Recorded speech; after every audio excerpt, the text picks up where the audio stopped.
ਜੈ ਮਾਤਾ ਦੀ ਸਾਰਿਆਂ ਨੂੰ ਜੀ। ਸ਼ਿਵ ਸ਼ਕਤੀ ਦਾਸ ਚੈਨਲ ਵੱਲੋਂ ਤੁਹਾਡੇ ਸਭ ਦਾ ਬਹੁਤ ਬਹੁਤ ਸਵਾਗਤ ਹੈ ਜੀ। ਜੈ ਮਾਤਾ ਦੀ। ਅੱਜ ਦਾ ਟੌਪਿਕ ਹੈ ਜੀ ਆਪਣੇ ਐਕਸਪੀਰੀਅੰਸ ਦੱਸਣਾ। ਮੈਂ ਪਹਿਲੇ ਵੀ ਤੁਹਾਡੇ ਨਾਲ ਗੱਲ ਕੀਤੀ ਸੀ ਆਪਣੇ ਐਕਸਪੀਰੀਅੰਸ ਬਾਰੇ। ਅੱਜ ਵੀ ਮੈਂ ਗੱਲ ਕਰਨ ਲੱਗਾ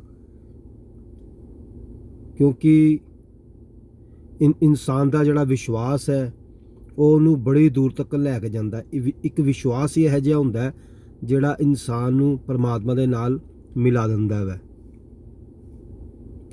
ਇਨਸਾਨ ਨੂੰ ਉਸ ਮਾਲਕ ਤੇ ਉਸ ਪਰਮਾਤਮਾ ਤੇ ਬਹੁਤ ਰੱਖਣਾ ਚਾਹੀਦਾ, ਕਿਉਂਕਿ ਬਿਨਾਂ ਉਹਦੇ ਵਿਸ਼ਵਾਸ ਤੋਂ ਅਸੀਂ ਕੁਝ ਵੀ ਨਹੀਂ ਕਰ ਸਕਦੇ ਜ਼ਿੰਦਗੀ 'ਚ। ਅੱਜ ਤੋਂ ਕੋਈ 12-15 ਸਾਲ ਪਹਿਲੇ ਦੀ ਗੱਲ ਹੈ। ਸਭ ਤੋਂ ਪਹਿਲੇ ਵਾਰੀ ਆਈ ਥਿੰਕ 2000 ਸਾਲ ਦੇ ਵਿੱਚ ਜਾਂ 1998 ਦੇ ਵਿੱਚ ਮੈਂ ਇੱਕ ਵਾਰੀ ਭਗਵਾਨ ਸ਼ਿਵ ਦੇ ਧਾਮ ਅਮਰਨਾਥ ਧਾਮ ਗਿਆ ਸੀ। ਉੱਥੇ ਗਿਆ, ਪਹਿਲੀ ਵਾਰੀ ਗਿਆ ਤੇ ਮੌਸਮ ਬਹੁਤ ਖਰਾਬ ਹੋਣ ਕਾਰਨ ਮੌਸਮ ਬਹੁਤ ਖਰਾਬ ਸੀ, ਜਿਸ ਕਾਰਨ ਸਾਨੂੰ ਉੱਥੇ ਵਾਪਸ ਆਣਾ ਪਿਆ। ਅਸੀਂ ਉੱਪਰ ਗਏ ਪਰ ਦਰਸ਼ਨ ਨਹੀਂ ਹੋਏ, ਵਾਪਸ ਆ ਗਏ। ਤੇ ਉਸ ਤੋਂ ਬਾਅਦ ਫਿਰ ਮੇਰੇ ਖਿਆਲ ਦੇ ਵਿੱਚ ਮੈਂ 3-4 ਸਾਲ ਬਾਅਦ ਫਿਰ ਗਏ ਅਸੀਂ ਸਾਰੇ ਜਣੇ, ਮੈਂ ਮੇਰੇ ਬ੍ਰਦਰ ਸਾਰੇ ਸੀ। ਉਸ ਤੋਂ ਬਾਅਦ ਗਏ ਜੀ, ਜਦੋਂ ਅਸੀਂ ਉੱਪਰ ਗਏ ਤੇ ਉਹ ਸਾਰਿਆਂ ਨੂੰ ਕੁਝ ਨਹੀਂ ਸੀ ਹੁੰਦਾ, ਪਰ ਮੇਰੀ ਜਿਹੜੀ ਹੈਲਥ ਹੈਗੀ ਸੀ, ਮੇਰੀ ਤਬੀਅਤ ਖਰਾਬ ਹੋ ਜਾਂਦੀ ਸੀ। ਕਦੀ ਸਟਮਕ ਲੂਜ਼ ਹੋਈ ਨਹੀਂ, ਕਦੀ ਕੁਛ ਹੋਈ ਨਾ, ਕਦੀ ਕੁਛ ਹੋਈ ਨਾ। ਮੈਂ ਬੜਾ ਪਰੇਸ਼ਾਨ ਹੋਣਾ।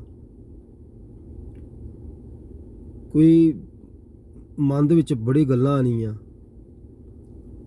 ਤੇ ਜਦੋਂ ਇਹੋ ਜਿਹੀ ਤਕਲੀਫ ਹੋਣੀ ਤੇ ਸੋਚਣਾ ਕਿ ਹੁਣ ਮੈਂ ਕਿਸ ਨਾਲ ਜਾ ਪਾਵਾਂਗਾ। ਤੇ ਜਦੋਂ ਤਬੀਅਤ ਖਰਾਬ ਹੋ ਜਾਂਦੀ ਹੈ, ਜਦੋਂ ਇਨਸਾਨ ਦੀ ਹੈਲਥ ਠੀਕ ਨਹੀਂ ਹੁੰਦੀ, ਉਹਦਾ ਮਨ ਹੁੰਦਾ ਕਿ ਬਸ ਕਿਤੇ ਬਹਿ ਜਾਈਏ। ਉਦੋਂ ਵੀ ਗਏ, ਪਰ ਉਦੋਂ ਵੀ ਕਿਸੇ ਕਾਰਨ ਦਰਸ਼ਨ ਨਹੀਂ ਹੋ ਪਾਏ, ਵਾਪਸ ਆ ਗਏ।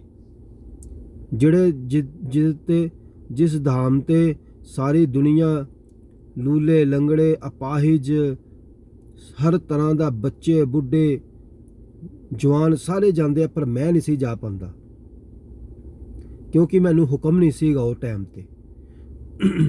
ਮੈਨੂੰ ਉਹ ਹੁਕਮ ਨਹੀਂ ਸੀਗਾ। ਫਿਰ ਵਾਪਸ ਆ ਗਏ। ਫਿਰ ਇੱਕ ਵਾਰੀ ਗਏ,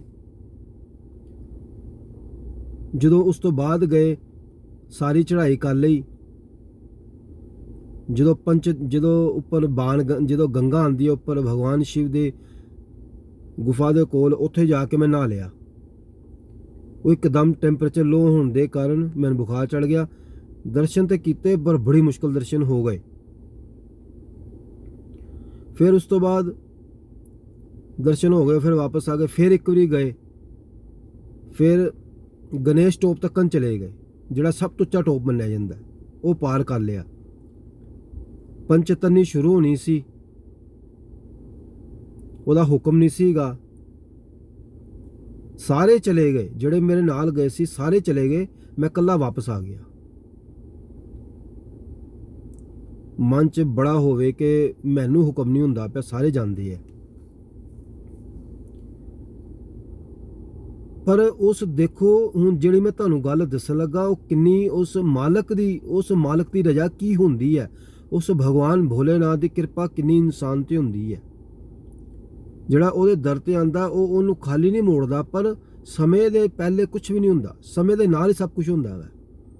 ਚਲੋ ਵਾਪਸ ਆ ਗਏ। ਉਸ ਤੋਂ ਬਾਅਦ ਮੇਰਾ ਵੀਜ਼ਾ ਲੱਗ ਗਿਆ ਫੋਰਨ 'ਚ, ਮੈਂ ਫੋਰਨ 'ਚ ਆ ਗਿਆ। ਹੁਣ ਮੈਂ ਫੋਰਨ 'ਚ ਇਸ ਲਈ ਫੋਰਨ ਦੇ ਵਿੱਚ ਹੈਗਾ ਵਾਂ, ਵਿਦੇਸ਼ ਦੇ ਵਿੱਚ ਹੈਗਾ ਵਾਂ। ਠੀਕ ਹੈ ਜੀ। ਇਹ ਗੱਲ ਮੈਂ ਤੁਹਾਨੂੰ ਲਾਸਟ ਟਾਈਮ ਜਦੋਂ ਮੈਂ ਗਿਆ ਸੀ 2011 ਦੇ ਵਿੱਚ ਗਿਆ ਸੀ, 2011 ਦੇ ਵਿੱਚ ਮੈਂ ਗਿਆ ਸੀ, ਪਰ ਉਦੋਂ ਦਰਸ਼ਨ ਨਹੀਂ ਸੀ ਹੋ ਪਾਏ, ਵਾਪਸ ਆ ਗਏ।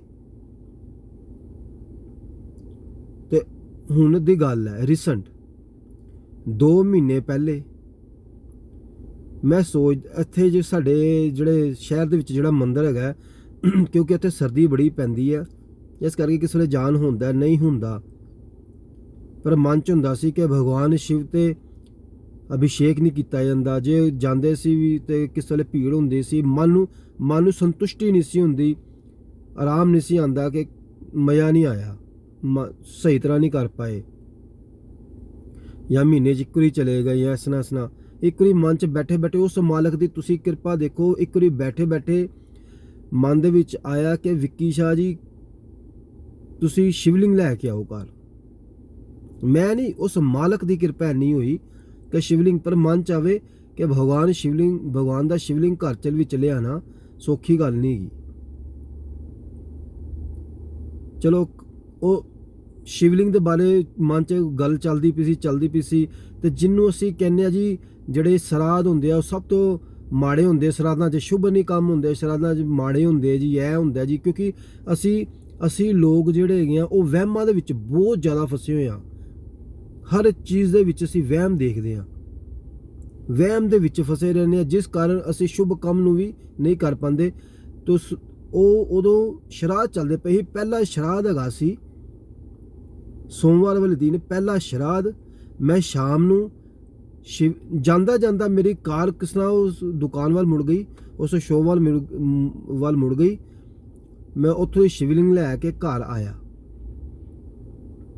ਠੀਕ ਹੈ ਜੀ, ਘਰ ਆ ਕੇ ਆਪਾਂ ਉਸ ਭਗਵਾਨ ਸ਼ਿਵ ਦੇ ਸ਼ਿਵਲਿੰਗ ਨੂੰ, ਉਹਦੇ ਪ੍ਰਤੀਕ ਨੂੰ ਬੜੀ ਸ਼ਰਧਾ ਭਾਵਨਾ ਨਾਲ ਪੰਚ ਅੰਮ੍ਰਿਤ ਨਾਲ ਉਹਨੂੰ ਅਸੀਂ ਧੋਤਾ, ਇਸ਼ਨਾਨ ਕਰਾਏ, ਔਰ ਜਦੋਂ ਰਾਤ ਨੂੰ ਚੰਦਨ ਲਗਾ ਲਿਆ, ਸਾਰਾ ਕੁਝ ਕੀਤਾ ਤੇ ਅਸੀਂ ਪਾਠ ਪੂਜਾ ਕਰਕੇ ਜਦੋਂ ਉੱਠਣ ਲੱਗੇ ਤੇ ਮਨ ਕੀਤਾ ਕਿ ਚਲੋ ਭਗਵਾਨ ਸ਼ਿਵ ਦੇ ਇੱਕ ਟੁਕ ਹੋ ਕੇ ਦਰਸ਼ਨ ਕਰਨੇ ਆ। ਤੁਸੀਂ ਮੰਨੋਗੇ ਉਸ ਦੇ ਵਿੱਚ ਆਪਣੇ ਆਪ ਹੀ ਭਗਵਾਨ ਸ਼ਿਵ, ਮਾਂ ਪਾਰਵਤੀ ਔਰ ਕਾਰਤਿਕੇ ਜੀ ਦਾ ਜਿਹੜੇ ਵਾਹਨ ਹੈਗੇ ਆ, ਮੋਰ, ਗਰੁੜ ਮਹਾਰਾਜ ਔਰ ਗਣੇਸ਼ ਜੀ, ਸਾਰਿਆਂ ਦੀਆਂ ਆਕਰਤੀਆਂ ਬਣੀਆਂ ਹੋਈਆਂ, ਉਹ ਸਾਰਿਆਂ ਦੀ ਪਿਕਚਰਾਂ ਬਣੀਆਂ ਹੋਈਆਂ। ਮੈਂ ਇਹ ਵੀ ਤੁਹਾਨੂੰ ਪਿਕਚਰ ਸ਼ੋਅ ਕਰਾਂਗਾ।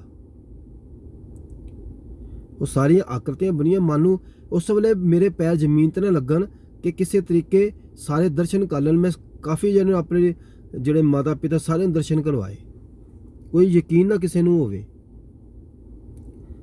ਫਿਰ ਉਸ ਤੋਂ ਬਾਅਦ ਹੁਣ ਅਸੀਂ ਰੋਜ਼ ਸ਼ਿਵਲਿੰਗ ਭਗਵਾਨ ਸ਼ਿਵ ਦਾ ਰੋਜ਼ ਅਭਿਸ਼ੇਕ ਕਰਨੇ ਆ।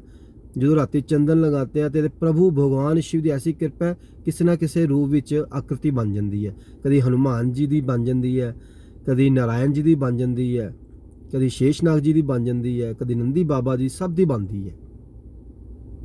ਤੁਸੀਂ ਹੁਣ ਦੇਖੋਗੇ 2 ਮਹੀਨੇ ਪਹਿਲੇ ਮੇਰੇ ਘਰ ਦੇ ਬਿਲਕੁਲ, ਸਾਡੇ ਘਰ ਦੀ ਬੈਕ ਸਾਈਡ ਤੇ, ਸਾਡੇ ਘਰ ਦੇ ਬਾਹਰ ਜਗ੍ਹਾ ਗਈ ਪਿਛਲੇ ਪਾਸੇ, ਉੱਥੇ ਬਰਫਾਨੀ ਬਾਬਾ ਨੇ ਸਾਨੂੰ ਘਰ ਦੇ ਵਿੱਚ ਦਰਸ਼ਨ ਦਿੱਤੇ, ਜਿਹਦੇ ਦਰਸ਼ਨ ਕਰਨ ਨੂੰ ਮੈਂ ਤਰਸਦਾ ਸੀ, ਜਿਹਦੇ ਦਰਸ਼ਨ ਕਰਨ ਨੂੰ ਮੈਂ ਹੁੰਦਾ ਸੀ ਕਿ ਮੈਨੂੰ ਦਰਸ਼ਨ ਨਹੀਂ ਹੁੰਦੇ, ਲੋਕੀ ਦਰਸ਼ਨ ਕਰਦੇ ਆ। ਉਹਨਾਂ ਦੇ ਦਰਸ਼ਨਾਂ ਉਸ ਬਰਫਾਨੀ ਬਾਬਾ ਨੇ ਵਿਦੇਸ਼ ਵਿੱਚ ਮੇਰੇ ਘਰ ਦੇ ਵਿੱਚ ਮੈਨੂੰ ਦਰਸ਼ਨ ਦਿੱਤੇ। ਉਹ ਵੀ ਮੈਂ ਤੁਹਾਨੂੰ ਫੋਟੋ ਨੇ ਪਾਣਾ। ਮੈਨੂੰ ਯਕੀਨ ਨਾ ਆਵੇ, ਮੇਰੇ ਪੈਰ ਜ਼ਮੀਨ ਤੇ ਨਾ ਲੱਗਣ, ਕਿਉਂਕਿ ਭਗਵਾਨ ਦੀ ਦੇਖੋ, ਭਗਵਾਨ ਕਹਿੰਦੇ ਕਿ ਤੂੰ ਨਾ, ਮੈਂ ਤੇਰੇ ਕੋਲ ਆਵਾਂਗਾ। ਉਸ ਮਾਲਕ ਨੇ ਵਿਦੇਸ਼ ਵਿੱਚ, ਲੋਕੀ ਕਹਿੰਦੇ ਵਿਦੇਸ਼ ਇਸ ਤਰ੍ਹਾਂ ਹੁੰਦਾ, ਇਸ ਤਰ੍ਹਾਂ ਹੁੰਦਾ, ਕੁਛ ਨਹੀਂ ਹੁੰਦਾ ਜੇ ਤੁਹਾਡੇ ਮਨ 'ਚ ਭਗਵਾਨ ਦੀ ਪ੍ਰਤੀ ਸ਼ਰਧਾ ਭਾਵਨਾ ਹੈਗੀ ਹੈ। ਮੈਨੂੰ ਭਗਵਾਨ ਨੇ ਘਰ ਦੇ ਵਿੱਚ ਦਰਸ਼ਨ ਦਿੱਤੇ। ਇਸ ਕਰਕੇ ਇਹ ਅੱਜ ਦੀ ਮੈਂ ਆਪਣਾ ਐਕਸਪੀਰੀਅੰਸ ਜਿਹੜਾ ਬਿਲਕੁਲ ਸੱਚੀ ਗੱਲ ਮੈਂ ਤੁਹਾਡੇ ਸਾਹਮਣੇ ਸ਼ੇਅਰ ਕਰਨਾ, ਔਰ ਮੈਂ ਜਿਹੜੀ ਵੀ ਗੱਲ ਤੁਹਾਡੇ ਨਾਲ ਸ਼ੇਅਰ ਕਰਾਂਗਾ ਬਿਲਕੁਲ ਸੱਚੀ ਹੋਏਗੀ। ਮੈਂ ਹੁਣੇ ਤੁਹਾਨੂੰ ਫੋਟੋ ਵੀ ਪਾਣਾ। ਇਸ ਕਰਕੇ ਮਨ 'ਚ ਸ਼ਰਧਾ ਰੱਖੋ, ਭਾਵਨਾ ਰੱਖੋ, ਇੱਕ ਮਨ 'ਚ ਆਪਣੇ ਗੱਲ ਰੱਖੋ ਕਿ ਬਿਨਾਂ ਸਮੇਂ ਤੋਂ, ਟਾਈਮ ਤੋਂ ਪਹਿਲੇ ਕੁਛ ਨਹੀਂ ਜੀ ਹੋਣਾ।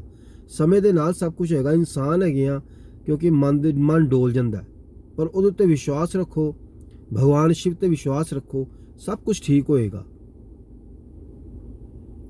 ਅੱਜ ਦਾ ਟੌਪਿਕ ਇੱਥੇ ਹੀ ਖਤਮ ਹੁੰਦਾ ਹੈ ਜੀ। ਸ਼ਿਵ ਸ਼ਕਤੀ ਦਾਸ ਵੱਲੋਂ ਮੇਰੇ ਸਾਰੇ ਸੁਣਨ ਵਾਲਾ ਸਾਰੇ ਭਰਾਵਾਂ ਨੂੰ, ਸਾਰਿਆਂ ਨੂੰ ਜੈ ਮਾਤਾ ਦੀ, ਜੈ ਭੋਲੇਨਾਥ।